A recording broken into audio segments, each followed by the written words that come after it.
رات کے تقریباً 3 بج رہے تھے پنجاب کے ایک سنسان جنگل میں، جہاں نہ کوئی آبادی تھی، نہ گواہ، اور نہ ہی اگلے دن کوئی سوال پوچھنے والا۔ اسی ویرانے میں 1980 کی دہائی کے دوران پنجاب پولیس ایک ایسے شخص کو لے کر آئی جس کے خلاف 35 سے زیادہ قتل کے مقدمات درج تھے۔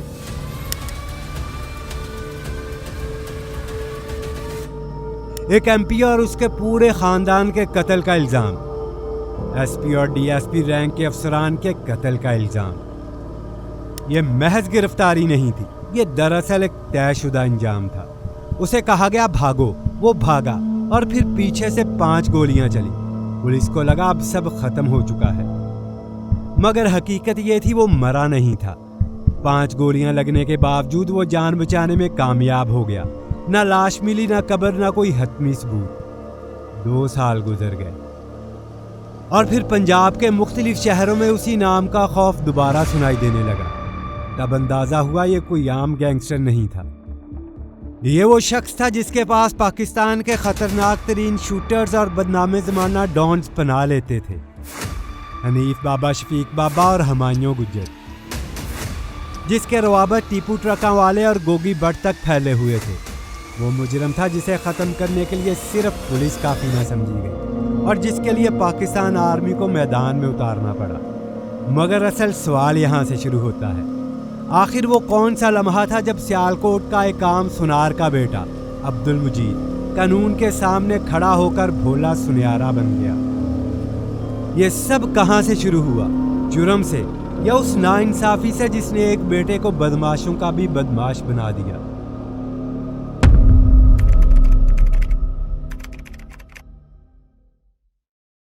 اس کہانی کو سمجھنے کے لیے ہمیں جنگل سے نکل کر واپس شہر جانا ہوگا، سیالکوٹ، پنجاب کا وہ شہر جو فیکٹریوں اور ہنر کے لیے جانا جاتا ہے، جرم کے لیے نہیں۔ اسی شہر میں ایک تنگ سی گلی تھی، گلی سالو گجر، اور اسی گلی میں ایک چھوٹی سی دکان، سونے کی دکان۔ یہیں ایک نوجوان روز اپنے باپ کے ساتھ بیٹھتا تھا۔ باپ سنار تھا۔ دن گزرتا تھا سونے کے وزن، نقش و نگار اور تول میں۔ شام آتی تو زندگی عام سی لگتی، مگر سوال یہ ہے، یہ عام پن کب ٹوٹا؟ عبد المجید کا ایک دوست بھی تھا، ببو خان، ابتدا میں بس ایک چھوٹا موٹا چور۔ پھر ایک دن ببو خان سیالکوٹ چھوڑ کر کراچی چلا گیا، وہیں اس نے چوری کو پیشہ بنا لیا۔ طریقہ واردات سادہ تھا مگر خطرناک۔ گھروں کے ونڈو اے سی، جو اس زمانے میں امیری کی نشانی سمجھے جاتے تھے، انہیں دھکا دے کر گراتا اور اسی سوراخ سے اندر داخل ہو جاتا۔ کراچی اس کے لیے آسان تھا، کیونکہ ونڈو اے سی صرف امیروں کے گھروں میں ہوتے تھے، اور امیروں کے گھروں میں سونا ضرور ہوتا ہے۔ جو سونا اور زیورات وہ چوری کرتا وہ واپس سیالکوٹ لا کر عبد المجید کو چوری کے بھاؤ بیچ دیتا۔ یوں پیسہ آنے لگا، آہستہ آہستہ، خاموشی سے۔ کہا جاتا ہے عبد المجید کا باپ ان سب سے بے خبر تھا۔ اس وقت یہ کسی بڑے جرم جیسا محسوس نہیں ہوتا تھا، مگر یہی وہ پہلا موڑ تھا جہاں راستہ بدلنا شروع ہو گیا۔ پھر آیا سن 1978۔ سیالکوٹ کے اس وقت کے ممبر قومی اسمبلی نے 5 تولے سونا نقش نگاری کے لیے اسی دکان پر بھجوایا۔ اسی رات دکان میں چوری ہو گئی، سارا سونا غائب تھا۔ شک سنار پر گیا، بات بڑی آوازیں اونچی ہوئیں اور اگلے دن چوری کا پرچہ کٹ گیا۔ عبد المجید کی عمر اس وقت صرف 19 برس تھی۔ باپ جیل گیا، پھر 3 سال کی سزا، مگر اصل دھچکا بھی آنا باقی تھا۔ ایک دن عبد المجید کی ماں جیل میں کھانا لے کر آئی، ایک دھکا لگا، پاؤں پھسلا، سر دیوار سے ٹکرایا اور وہ وہیں مر گئی۔ اس لمحے عبد المجید اندر سے ٹوٹ گیا۔ آخری کوشش کے طور پر اس نے اپنے دوست شیخ کیسر کو درمیان میں ڈال کر ممبر قومی اسمبلی سے ملاقات چاہی، صرف اس لیے کہ کسی طرح باپ کو جیل سے نکلوایا جا سکے، مگر وہاں بات سننے کی بجائے حملہ ہو گیا۔ شیخ کیسر مارا گیا، عبد المجید زخمی ہو کر ہاسپٹل پہنچا، اور وہیں اسے خبر ملی اس کا باپ بھی جیل میں دم توڑ چکا۔ اب سب کچھ ختم ہو چکا تھا، دکان، خاندان اور وہ زندگی جو کبھی عام تھی۔ یہاں کہانی نے پلٹا کھایا۔ یہاں عبد المجید پیچھے رہ گیا اور آگے ایک نیا نام آیا، بھولا سنیارا۔ صحت یاب ہوتے ہی اس نے بدلہ لینے کا اعلان کیا۔ جرائم کی دنیا اب اس کا انتخاب نہیں، مجبوری تھی۔ صرف 2 مہینوں میں 35 ڈکیتیاں اور 3 قتل۔ اور یہی وہ مقام تھا جہاں پنجاب نے پہلی بار اس نام کو سنجیدگی سے سننا شروع کیا، میاں مسعود، وہی شخص جس کے ایک شک نے ایک خاندان برباد کر دیا تھا۔ اس کے لیے اب سیاسی شخصیت نہیں رہے تھے، وہ ایک ٹارگٹ بن چکے تھے۔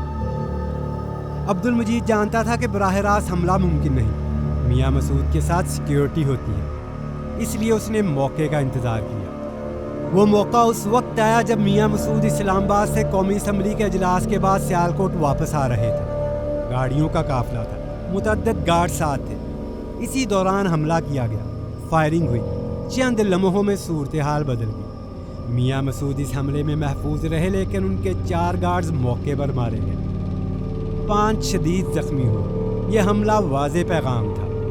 اس کے بعد عبد المجید شہر چھوڑ کر گجرانوالہ چلا گیا۔ وہاں اس نے اپنے رشتہ دار ہمایوں گجر کے پاس بنا لی، جو اس وقت تک صرف پولیس کی نظر میں تھا، بڑا نام نہیں بنا تھا۔ عبد المجید کی گرفتاری کے لیے چھاپے بھی مارے گئے، مگر وہ ہر بار بچ نکلتا رہا۔ تقریباً 1 سال بعد ناروال میں ایک شادی کی تقریب تھی۔ میاں مسعود احمد اپنے 4 بیٹوں کے ساتھ اس شادی میں شریک تھا۔ اس بار عبد المجید نے حملہ مکمل تیاری کے ساتھ کیا، فائرنگ ہوئی۔ میاں مسعود احمد اپنے 4 بیٹوں سمیت موقع پر مارے گئے۔ یہ واقعہ سیاسی قتل نہیں سمجھا گیا، یہ ذاتی انتقام تھا۔ اس کے بعد سیالکوٹ سے لاہور تک عبد المجید کا نام خوف کی علامت بن گیا۔ اب وہ عبد المجید نہیں رہا تھا، اب وہ بھولا سنیارا تھا۔ اور ہمایوں گجر بھی اس کے ساتھ جرائم کی دنیا میں داخل ہو چکا تھا۔ یہاں سے پنجاب میں خوف کا نیا سلسلہ شروع ہوا۔ اگلا مرحلہ براہ راست پنجاب پولیس سے ٹکراؤ تھا۔ میاں مسعود اور اس کے بیٹوں کے قتل کے بعد عبد المجید مکمل طور پر انڈر گراؤنڈ چلا گیا۔ پولیس اس کی تلاش میں تھی اور وہ جانتا تھا کہ شہر میں رکنا اب ممکن نہیں۔ کچھ عرصے بعد اس نے ایک خطرہ مول لیا اور دوبارہ سیالکوٹ آیا۔ وجہ صرف ایک تھی، اپنے ماں باپ کی قبروں پر فاتح۔ یہی اس کی کمزوری بنی اور یہی کمزوری پولیس تک پہنچ گئی۔ مخبری ہوئی پولیس پہلے ہی قبرستان کے اطراف ناکہ بندی کر چکی تھی۔ جیسے ہی عبد المجید پہنچا اسے گھیر لیا گیا۔ اس بار کوئی مقابلہ نہیں ہوا، وہ گرفتار ہو گیا۔ پولیس اسے بڑی کامیابی سمجھ رہی تھی، مگر یہ تاثر صرف 24 گھنٹے قائم رہا۔ حوالات کے اندر عبد المجید نے اچانک ایک پولیس اہلکار پر حملہ کیا، اس سے گن چھینی اور فائرنگ شروع کر دی۔ چند منٹوں میں 5 پولیس اہلکار مارے گئے۔ تھانے میں افراتفری پھیل گئی اور اسی ہنگامے میں عبد المجید فرار ہو گیا۔ یہ واقعہ پنجاب پولیس کے لیے سخت شرمندگی تھا۔ اب یہ معاملہ ایک مفرور مجرم کا نہیں تھا، یہ پولیس کی رٹ کا سوال بن چکا تھا۔ کیونکہ جو شخص حوالات کے اندر 5 پولیس اہلکار قتل کر کے نکل جائے وہ عام گینگسٹر نہیں ہوتا۔ یہیں سے بھولا سنیارا اور پنجاب پولیس کے درمیان کھلی جنگ شروع ہو گئی۔ کچھ عرصے بعد اطلاع ملی کہ وہ قصور کے علاقے میں موجود ہے۔ پولیس نے چاروں طرف سے گھیراؤ کیا۔ یہ چھاپا نہیں تھا، یہ مقابلہ تھا۔ عبد المجید کے پاس جدید اسلحہ تھا اور وہ پیچھے ہٹنے کے موڈ میں نہیں تھا۔ 3 گھنٹے تک مسلسل فائرنگ ہوتی رہی۔ اسی دوران 2 DSP اور 5 پولیس اہلکار مارے گئے۔ بالآخر جب اس کا اسلحہ ختم ہوا تو عبد المجید نے سرنڈر کر دیا، زندہ۔ اور یہی خبر اوپر تک پہنچی اور وہی فیصلہ کیا گیا جس کا ذکر ہم نے ویڈیو کے آغاز میں کیا تھا۔ کچھ دن بعد اسے حراست سے نکالا گیا۔ کہا گیا برآمدگی کے لیے جنگل لے جایا جا رہا ہے۔ آگے جو ہوا وہ آپ سن چکے ہیں۔ 5 گولیاں، کوئی لاش نہیں، کوئی ثبوت نہیں۔ وقت گزرتا رہا، پولیس نے سمجھ لیا کہانی ختم ہو چکی ہے، لیکن حقیقت یہ تھی عبد المجید زندہ تھا۔ وہ پنجاب سے نکل چکا تھا اور ایک ایسی جگہ پہنچ گیا جہاں قانون کی کوئی پہنچ نہیں تھی، لنڈی کوتل اور اس کے ساتھ جمرود۔ یہیں اس نے اپنا قلعہ نما ڈیرا قائم کیا، چاروں طرف پہرا، جدید اسلحہ اور مکمل تحفظ۔ جلد ہی یہ ڈیرا صرف چھپنے کی جگہ نہیں رہا، ملک بھر سے مفرور شوٹر اور قاتل یہاں پناہ لینے لگے۔ یہ ایک مرکز بن گیا، یہیں سے اسلحہ، منشیات اور سپاری کا نظام چلنے لگا۔ کچھ ہی عرصے میں اس کا اثر جمرود سے نکل کر پنجاب تک پہنچ گیا۔ لاہور گینگ وار میں اس کے لوگ شامل ہونے لگے۔ اب پولیس کے لیے یہ ایک مفرور نہیں تھا، یہ ایک پورا نیٹ ورک تھا، اور یہی وہ مرحلہ تھا جہاں ریاست نے مان لیا کہ یہ مسئلہ عام طریقے سے حل نہیں ہوگا۔ فیصلہ کیا گیا کہ آپریشن FC اور مقامی سیکیورٹی فورسز کریں گے۔ علاقے کا مکمل گھیراؤ کیا گیا، راستے بند کر دیے گئے۔ جیسے ہی سیکیورٹی فورسز آگے بڑھی، اندر سے شدید فائرنگ شروع ہو گئی۔ بھولا سنیارا اس کے ساتھیوں کے پاس بھاری اسلحہ تھا، خودکار ہتھیار اور راکٹ لانچر۔ 4 گھنٹے تک پورا علاقہ میدان جنگ بنا رہا۔ آخرکار آپریشن مکمل ہوا۔ فائرنگ رکی تو ڈیرے کے اندر بھولا سنیارا مارا جا چکا تھا۔ پوسٹ مارٹم رپورٹ کے مطابق اس کے جسم سے 90 گولیاں نکالی گئی۔ دوستو، یہی وہ انجام تھا جس سے وہ برسوں بچتا رہا۔ بھولا سنیارا مارا گیا، مگر سوال باقی رہا۔ جب انصاف کمزور ہو جائے تو ایسے کردار خود بخود پیدا ہو جاتے ہیں۔